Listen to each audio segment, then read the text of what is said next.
सेठ हम जाते कहाँ है? हमरे दादा की नानी मर गई। दादा की नानी?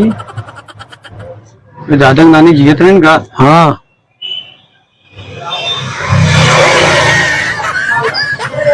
या फिर अरे भाई कुछ काम हम करिए, पैसा दे देना, घर वाले को ले जाए गाड़ी करके।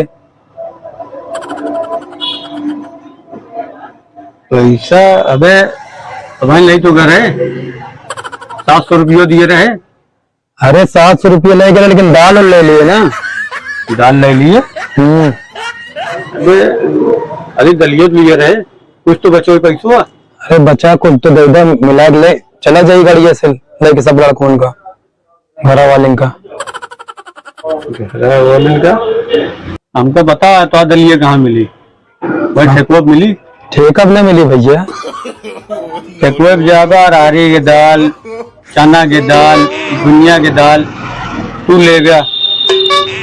कैसे पता तो का? और बतावा था कि हमका पैसा दे के आए, घरे राशन पहुंचावे के आए।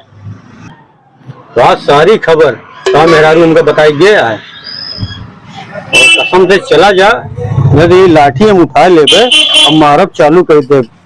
ये देखा काम धंधे को पैसा की ना कर दिया। हाँ, दुनिया भर का नाटक बताऊ गया, कब वही मर गए, कब वो मर गए। आज साले हरामी ना मारे लाठी सही के दे दे।